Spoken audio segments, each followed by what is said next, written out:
একটা বয়সের পরে কিন্তু আমাদের কাছে ছোট বড় যে কোনো অনুষ্ঠানটা হয়ে যায় পুরো পরিবারকে নিয়ে, তাই না? পরিবারে ভালো থাকা মন্দ থাকা তখন কিন্তু আমাদের উপর নির্ভর করে। বয়সের সাথে সাথে এসে যায় দায়িত্ব, সবার ভালো লাগার ভারটা নিজের কাঁধের উপর নিয়ে পুরো পরিবারকে একসাথে নিয়ে এনজয় করাটাই কিন্তু তখন আমাদের একটা লক্ষ্য হয়ে যায়। আজকে আমি এরকম একটা রেসিপি তোমাদের সাথে শেয়ার করব, পুরো পরিবারকে নিয়ে আমরা এনজয় করতে পারবো এমন একটা রেসিপি। খরচ একদম কম, আর যে কোনো দিন এই শীতকালে যদি এই রেসিপিটাকে না বানিয়ে থাকো তাহলে বলবো বিশাল বড় কিছু একটা মিস করে যাবে। শীতের এখন নানা রকমের সবজি দিয়ে আজকে আমি তোমাদের সাথে ঝরঝরে ভেজ পোলাওয়ের রেসিপি শেয়ার করব, যেটা নতুন গৃহিণী থেকে পুরনো গৃহিণী সবাই খুব সহজেই বানাতে পারবে। চলো দেখে নেওয়া যাক আমার আজকের রেসিপি। ভেজ পোলাও বানানোর জন্য প্রথমে এখানে নিয়েছি আমি বাসমতি চাল। আমি আজকে স্টেপ বাই স্টেপ বলছি, তোমরা কিন্তু খুব ভালোভাবে ফলো করো, সবাই কিন্তু খুব ভালোভাবে বাড়িতে এটাকে বানিয়ে নিতে পারবে। প্রথমে পোলাও বানানোর জন্য আমাদের একটু ছড়ানো পাত্র লাগবে, যেটাতেই বানাবে, তাহলে কিন্তু খিলে খিলে চাওয়াল বলে না, ঠিক ওরকম ধরনের পোলাওটা হবে। তো প্রথমে আমি এখানে দিয়ে দিলাম সাদা তেল 2 চামচের মতন, তারপরে দিলাম 2টো তেজপাতা, সাথে দিলাম কিছুটা গোটা গরম মশলা। শীতের সময় তাই ভেজ পোলাও বানাচ্ছি, মানে ভেজিটেবল পোলাও, সেজন্য কিন্তু এখানে যত রকমের সবজি পাবে দিয়ে দেবে। আমি এখানে বক্স বক্স করে ক্যাপসিকাম দিয়েছি, সাথে দিলাম ঠিক বক্স বক্স করে কাটা গাজর দিয়ে 2 সেকেন্ডের মতন প্রথমে ভেজে নিচ্ছি। কোনোটাই কিন্তু এখানে বেশি ভাজার দরকার নেই। এবার দিয়ে দিচ্ছি আমি বিনস, একটু লম্বা লম্বা করে কেটেছি, দিয়ে দিলাম বিনসও আরও 1 থেকে 1.5 সেকেন্ডের মতন এখানে ভেজে নিচ্ছি। শীতকালে যা যা সবজি পাবে এই পোলাওয়ের মধ্যে দেবে, খেতে কিন্তু দুর্দান্ত লাগবে। তো কিছুক্ষণ ভেজে নিয়ে এবার আমি এর মধ্যে দিয়ে দিচ্ছি মটরশুঁটি।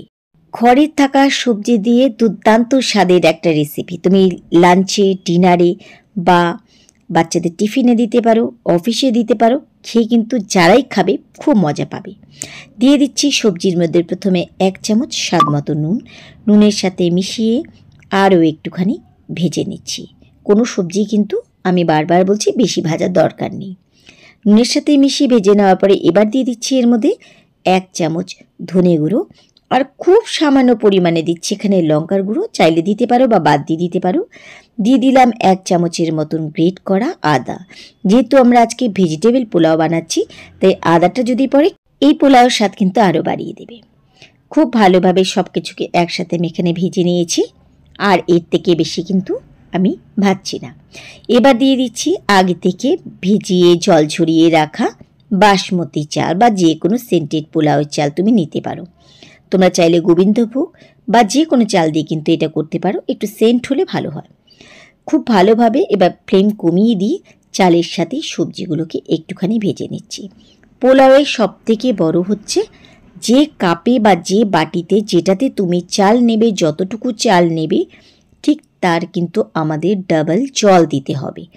এই ফর্মুলাটা যদি মনে রাখো এই রান্নার ক্ষেত্রে, পোলাও কিন্তু দুর্দান্ত হবে, ঝরঝরে পোলাও হবে, 1 ফোঁটা গলে যাবে না বা 1 ফোঁটা কিন্তু চাল ভেঙে যাবে না। খুব আলতো করে কিন্তু আমি চালের সাথে সবজি ভেজে নিয়েছি। এবার যে বাটিতে আমি 1 বাটি চাল দিয়েছিলাম সেই বাটি মেপে আমি কিন্তু এখানে দিয়ে দিচ্ছি 2 বাটি জল। জলটাকে কিন্তু একটু উষ্ণ দেবে, তাহলে পোলাও হতে কিন্তু 10 মিনিটের বেশি সময় লাগবে না। খুব ভালোভাবে জলের সাথে আমি গুলে নিলাম। এবার দিয়ে দিচ্ছি স্বাদ মতন 1 চামচ নুন। আমরা কিন্তু সবজি ভাজার সময় নুন দিয়েছিলাম, আর এখন কিন্তু জল দিয়েছি তাই নুনের প্রয়োজন হবে, তাই 1 চামচ নুন দিয়ে দিলাম। আর দিচ্ছি হলুদ গুঁড়ো খুব সামান্য পরিমাণে। যদি তোমরা পোলাও সাদা খেতে চাও তাহলে হলুদ গুঁড়োটা বাদ দিয়ে দেবে, তবে হলুদ গুঁড়ো দিলে পোলাওটা কিন্তু দেখতে খুব ভালো লাগে। নুন হলুদের সাথে ভালোভাবে সব কিছু একসাথে একটুখানি মিশিয়ে নিলাম। এবার ঢাকা দিয়ে দিচ্ছি আর ফ্লেম মিডিয়াম করে দিচ্ছি। মাঝে মাঝে কিন্তু একটু করে চেক করে নেবে। তো কিছুক্ষণ পরে কিন্তু আমি এখানে চেক করছি, ঠিক 5 থেকে 7 মিনিটের মাথায়। তো দেখো চালগুলো কিন্তু এখানে আমার এখনও দানা দানাই রয়েছে, মানে ঝরঝরেই রয়েছে, আর কিন্তু এখনও কিন্তু পোলাওয়ে অনেকটা পরিমাণে জল রয়েছে। ঠিক এই সময় এর মধ্যে এবার দিয়ে দিচ্ছি সামান্য পরিমাণে চিনি। যদি তোমরা মিষ্টিটা অ্যাভয়েড করো তাহলে চিনিটাকে দেবে না, কারণ আমরা কিন্তু বাঙালিরা পোলাও মানে হালকা একটু মিষ্টি খাই।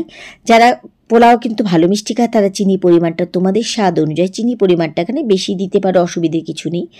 এবার দিয়ে দিচ্ছি এর মধ্যে কিছু চিনে বাদাম, এটা কিন্তু আমার পার্সোনালি পছন্দ। আর বাদামটা কিন্তু আমার ভাজা, কাঁচা বাদাম দেবে না। আর দিলাম কিছুটা কিশমিশ। তোমরা চাইলে এর মধ্যে কাজু দিতে পারো বা অন্য কোনো ড্রাই ফ্রুটস ইচ্ছে হলে দিতে পারো, বা পিনাট কাজু একসাথে দিতে পারো, অসুবিধে কিছু নেই। দিয়ে এবার ঢাকা দিয়ে আরও 5 মিনিটের মতন অপেক্ষা করছি। ফিরে আসলাম ঠিক 5 মিনিট পরে। এবার দেখাচ্ছি। আর পোলাওয়ের ক্ষেত্রে বলি, পোলাও হয়ে যাবার পরে কিন্তু একটু স্ট্যান্ডিং টাইম দেবে, এতে কিন্তু এটা আরও একটু ঝরঝরা হয়ে যাবে। দেখো কি সুন্দরভাবে আমার এখানে পুরো জল টেনে গেছে, দানাগুলো খুব ভালোভাবে সেদ্ধ হয়েছে, একটা দানাও কিন্তু গলে একদম নষ্ট হয়ে যায়নি। পুরো ঝরঝরে পোলাও আমার এখানে একদম রেডি। রেসিপিটাকে যদি তোমরা খুব ভালোভাবে ফলো করে এভাবে বানাও, তাহলে দেখবে তোমাদের পোলাও কিন্তু দুর্দান্ত হয়েছে। এই গরম থাকতে থাকতে এবার এর মধ্যে দিয়ে দিলাম 1 চামচ ঘি। ঘিয়ের সাথে ভালো করে মিশিয়ে নিচ্ছি। নিয়ে আমি কিন্তু গ্যাস ওভেন আগেই বন্ধ করে দিয়েছিলাম। এবার ঢাকা দিয়ে 10 মিনিটের জন্য অপেক্ষা করছি। এর মধ্যে খুব ভালোভাবে কিন্তু আর একটু ঝরঝরে হয়ে যাবে। পোলাওয়ের নিয়মই তাই, যখনই সার্ভ করবে একটু ঠান্ডা করে দেবে, তাহলে কিন্তু খুব ঝরঝরে হয়ে যাবে। তৈরি হয়ে গেল আমাদের আজকের ঝরঝরে ভেজিটেবল পোলাও। যে কোনো নিরামিষ দিনে হোক বা ছোট ছোট বাড়ির অনুষ্ঠানগুলোতে কিন্তু এইভাবে এই পোলাওটা বানিয়ে সবাইকে খাইয়ে আনন্দ দিতে পারো, সেটা ভালোবাসার দিন হোক বা যে কোনো দিনে। কেমন লাগলো আমার আজকের রেসিপি তোমরা কিন্তু অবশ্যই কমেন্ট করে জানাবে। ঝরঝরে এরকম পোলাও বাড়িতে বানাতে চাইলে রেসিপিটাকে কিন্তু খুব ভালোভাবে তোমরা ফলো করে নেবে।